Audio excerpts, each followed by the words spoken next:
Tonight on Global News, Plateau State Governor pledges support for innovation and cultural economy growth. Renewed Hope Skills Program identified as key to empowering vulnerable citizens. Also on Global News, Rector Plateau State Polytechnic commends TET Fund for boosting staff performance. And on the foreign scene, battle for Mali base has killed dozens of militants. Details shortly.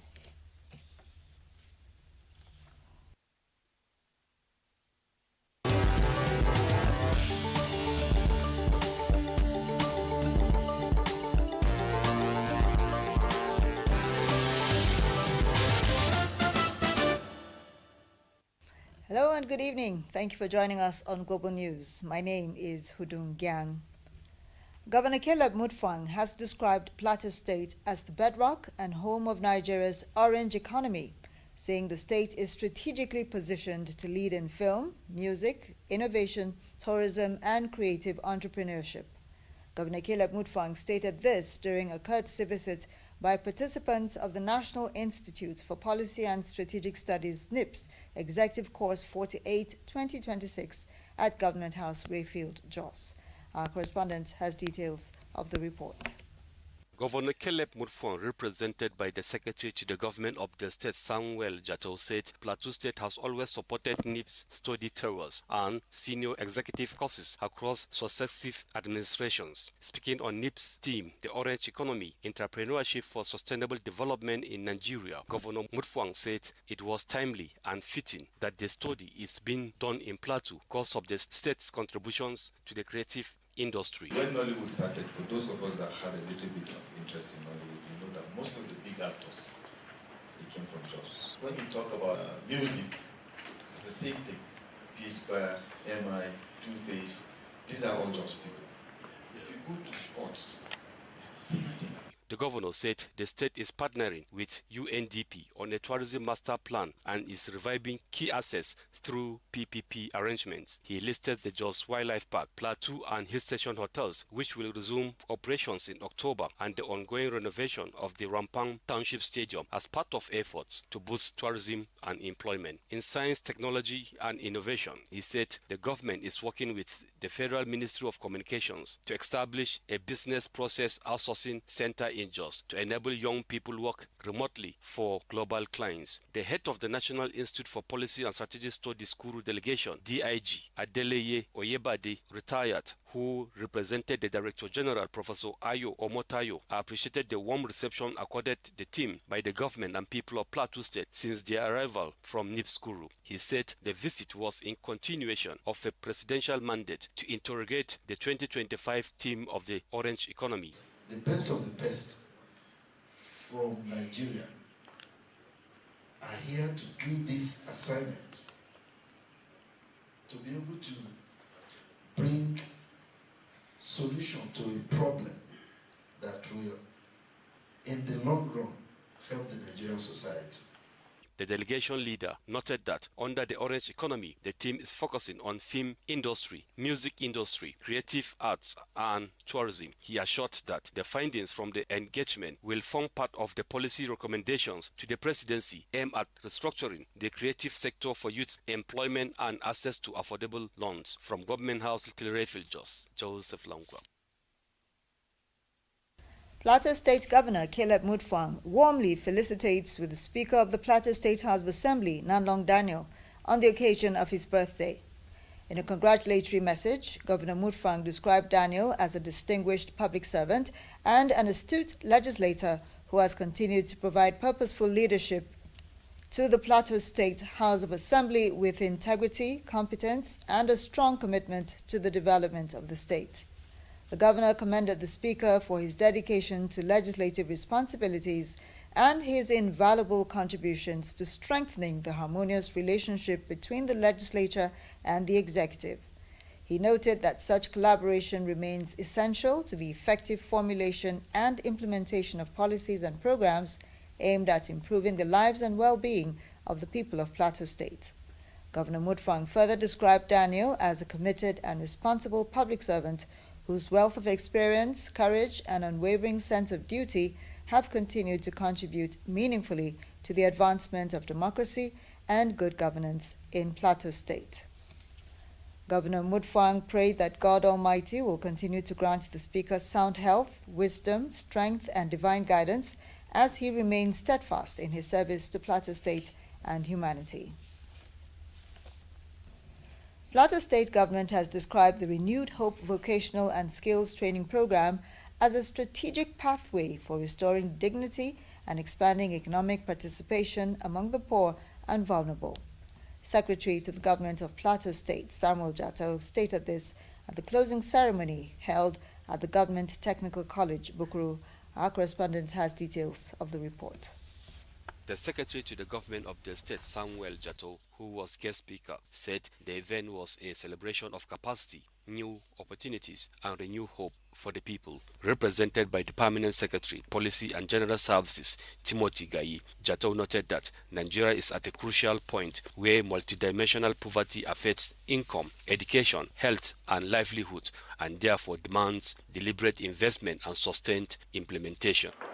The National Social Investment Program Agency is giving practical expression to the Renewed Hope agenda by equipping citizens with productive skills, strengthening livelihoods, and supporting the transition from dependency to self-reliance.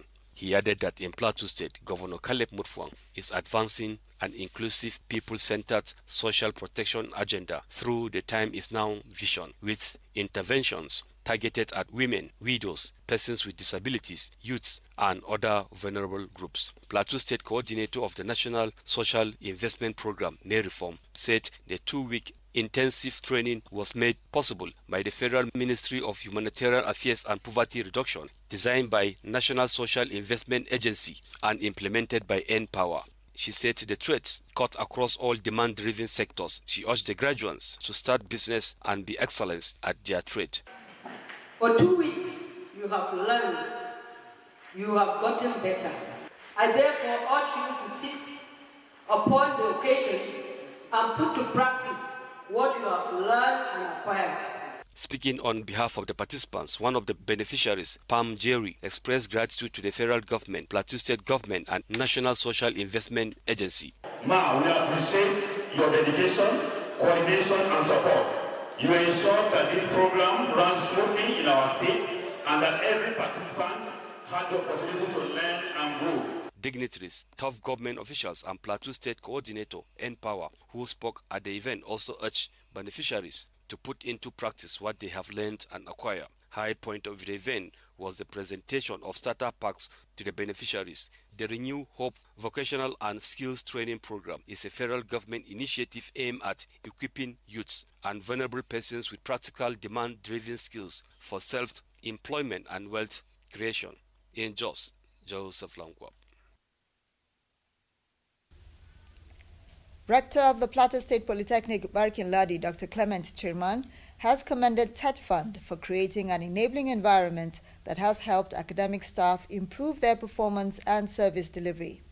Chirman gave the commendation during a one-day capacity building training and orientation on the role of career service delivery held at the Joshua Diary Hall, Jos campus of the Polytechnic.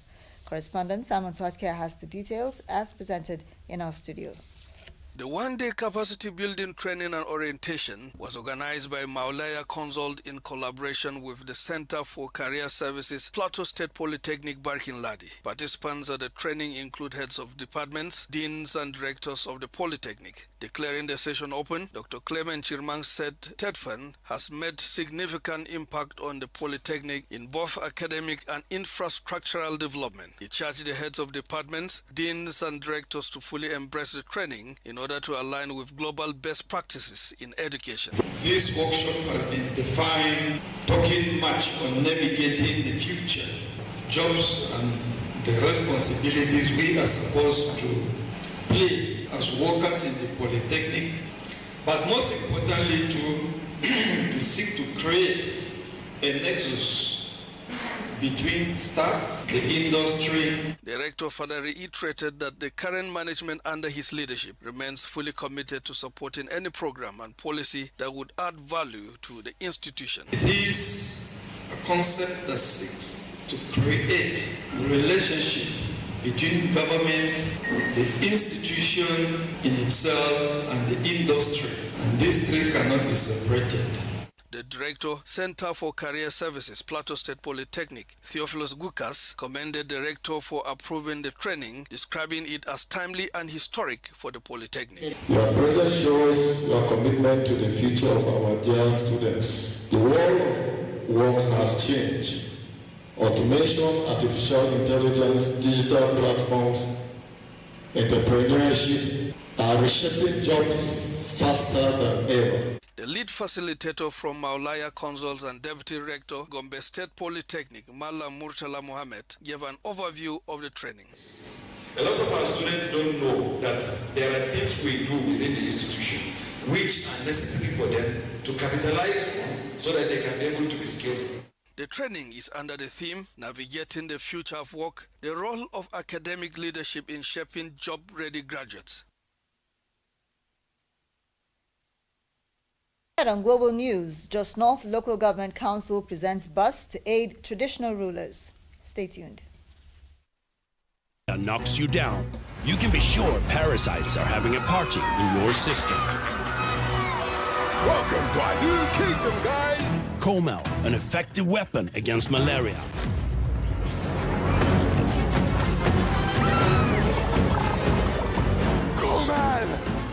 Attacking the parasite army directly to give you express relief and get you back on your feet effectively. Comel on. Malaria gone.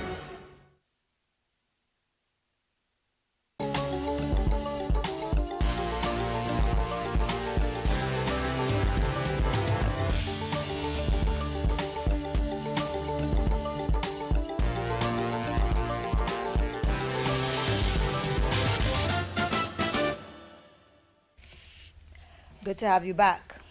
Women and youth of Wang District in Jos South Local Government have held a protest demanding the appointment of one of their sons, Associate Professor Luka Pam, as the substantive provost of the Federal College of Animal Health and Production Technology, VOM. The protest was held at the National Veterinary Research Institute, VOM, for the past 3 days. Our correspondent tells us more.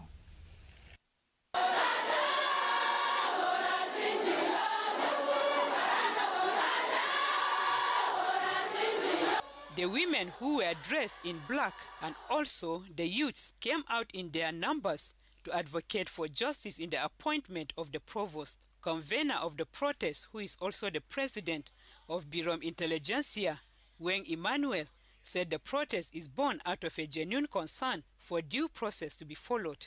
The immediate cause of this protest is the relegation and the purported denial of appointment letter of one of us, the son of the soil, Associate Professor Luka Pam.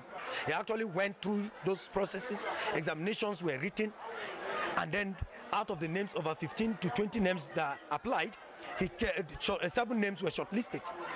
And his name, he was number 1 on the list. And we saw this as abuse of due process. And that is why we're here. That is the immediate, let the right thing be done. Either Professor, Associate Professor Luka Pam, or Professor Victoria Pam, or Dr. Adelewo Adegoke. Let them be given the set appointments. He explained that their demands are in accordance with the legal framework for appointments into the Federal Civil Service. Also, that the Federal Character, Chapter 2 of the Constitution, actually provide for what we call the Federal Character, particularly Section 14 Sub 2, and even Section 15. It talks about federal character, that there shall not be predominance of a particular segment or tribe of people. Women leader of Wang District, Rose Meisaje, and the youth leader, Doyong Mancha, called on government to do the needful. Some of the women, Helen Luka and Maria Daliop, speak.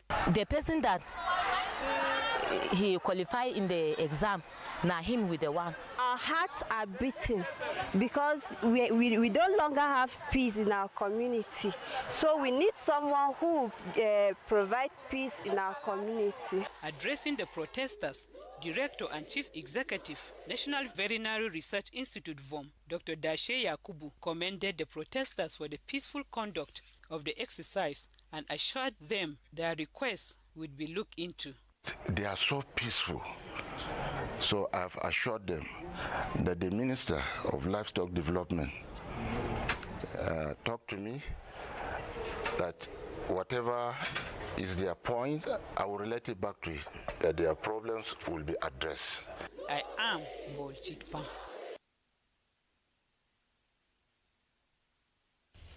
Councillor representing Kishika Ward in Bassa local government area, Ekbulingo John, has assured people of his ward of better and impactful projects. The councillor gave the assurance during the commissioning of some developmental projects in the locality. Details of the report, courtesy the Information Unit of Bassa local government, are presented from our studio. According to the Councillor Ebolingo John, the decision to embark on the execution of these projects and programs within Kishika Ward is born out of his desire to give back to the society and to also bring succor to the electorate who overwhelmingly voted him into office. Our desire is to eliminate poverty. Our desire is to silence poverty and to produce CEOs, otherwise known as the 21st century entrepreneurs, who will go and take over the world. Projects executed by the councillor and commission include Bimpop Culvert in Binchi, a well at Kishiwan and Kasakuk. Speaking separately while commissioning the projects at various sites, the stakeholders lauded the developmental strides and quality representation demonstrated by the representative of Kishika Ward, describing him as a political leader who has the interests and welfare of his people at heart. They, however, enjoy the people of the electoral ward to support the councillor as he embarks on more impactful projects that will uplift their standard of living. Other programs undertaken by the councillor are the sponsoring of an intensive empowerment skills acquisition training of 51 trainees who are mostly widows and orphans in the ward, as well as the sponsoring of an educational summit for his people. John further explained that while the projects are spread across 5 out of the 9 villages that make up Kishika Ward, the remaining 4 villages are being earmarked for the second phase of his project intervention. The councillor later attended the graduation of 51 participants who underwent a 3-week intensive skill acquisition empowerment program at Binchin. Addressing the trainees and citizens of Kishika Ward during the graduation ceremony, the lawmaker, who was visibly elated at their performance during the period of training, however, charged the beneficiaries to utilize the acquired skills in order to impact their livelihood and the society. He added that the Empowerment Summit was put together to eradicate poverty and also to boost their economic well-being, stressing that as beneficiaries of this intensive training, they owe the responsibility to contribute meaningfully to the economic development of a locality and the nation at large. Lead facilitator of the Empowerment Summit and CEO of Vivek Creative Skills Foundation, Victor Ezekiel, showered accolades on the lawmaker for empowering the trainees through such a lifelong skill acquisition training, describing the participants as dedicated and humble. Artist Sunday and Hajia Altine Hamisu, who both responded on behalf of other participants, thanked the councillor for the laudable gesture, assuring that they will use the skills and knowledge judiciously for the betterment of their families and societal well-being. In a remark, the district head of Kishika, Aiki Akiga, applauded the lawmaker for executing people-oriented projects, saying the people of Kishika Ward have never had it so good until the time of his stewardship. The graduation ceremony climaxed with the presentation of starter packs, cash support and certificates to the trainees by the councillor and other dignitaries in attendance. Chairman, Just North Local Government Council John Christopher says traditional rulers serve as critical mediators between government and the people at the grassroots. The chairman stated this during the presentation of an 18-seater bus to the Uja Naguta Pozo Johnson Magaji at his palace. Correspondent Simon Swatke has the details as presented in our studio. The chairman, who was accompanied by the entire management of the council, said traditional rulers are key to promoting peace and unity, hence the need for the council to support them with mobility. He added that his administration recognizes traditional rulers as partners in achieving the vision of government at the grassroots. In our own thinking, we feel it will be important to present an 18-seater bus that will aid the day-to-day running of Just North Traditional Council. The Traditional Council is playing in administering justice, even in their domain, because we know most of the traditional rulers from the ward head, the village head, the district heads, they are resolving one issue or the other. The chairman urged the traditional rulers to continue to offer wise counsel and prayers for government at all levels. Your role are permanent. Your role is more permanent. So therefore, the little opportunity we have, we want to enhance our working relationship with the traditional council so that together we can ensure that the whole local government is working in unison. As provided by the local government law, we have the executive council, we have the legislative council, and we have the traditional council. Receiving the papers of the boss on behalf of the Uja, the district head of Nabor, Bala Haruna, described the presentation as historic in the history of the Jos North Traditional Council. He urged the chairman that the traditional rulers will make judicious use of the boss for the purpose of serving humanity. So on behalf of His Majesty, we have received this particular gift with gratitude. And we want to also pray for you that as you continue to discharge your responsibilities in Jos North local government, the Lord God will be with you. Amen. The Uja also pledged the prayers of traditional rulers for the success of the John Christopher-led administration. And away from home, the authorities in Mali say their soldiers killed dozens of militant Islamists as they repelled an attack on a military base on Sunday. Jamaat Nusrat al-Islam wal Muslimin JNIM, a jihadist group affiliated to Al-Qaeda, said it was behind the assault where its fighters took control of the base in the town of San. The army, which also suffered casualties, disputed it had ceded control, but said its soldiers had to retreat temporarily. It comes as Mali's security situation appears to be deteriorating more than a decade after a jihadist insurgency began taking root in the north of the country. The commander of the 23rd Regiment in the San garrison urged residents to remain vigilant, insisting that his soldiers had not gone anywhere and the base remained under army control. The attack started at around 0500 local time GMT on Sunday and lasted for about 2 hours, according to witnesses quoted by the French broadcaster RFI. At least 10 soldiers were killed in the fighting, and the assailants briefly took over the camp, the AFP news agency quoted security and local sources.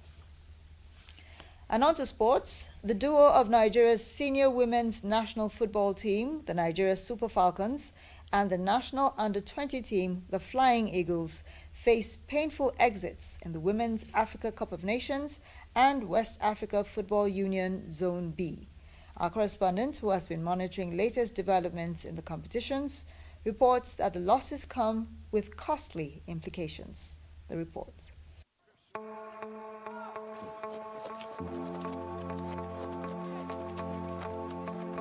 Nigeria's Super Falcons registered their worst ever Women's Africa Cup of Nations performance after falling to a 1-0 defeat to the indomitable Lionesses of Cameroon in Sunday's quarter-final fixture that held in Casablanca, Morocco. A monstrous 20th minute free kick strike via teenager Marve Nyaju overpowered the instincts of Nigeria's Chiamaka Nnadozie, whose best efforts could only help the ball into her net.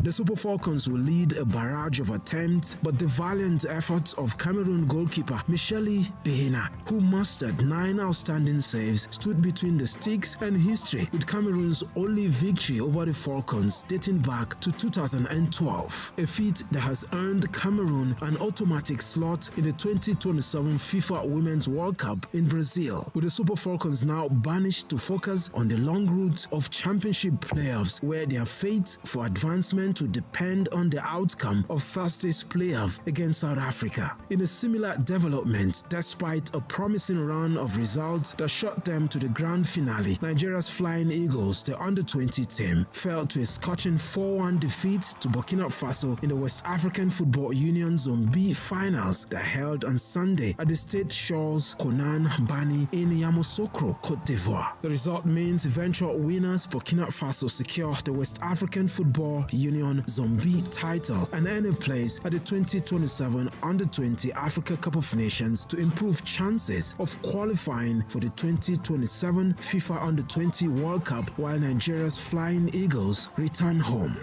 For Sports Roundup, Yaksat Maklek.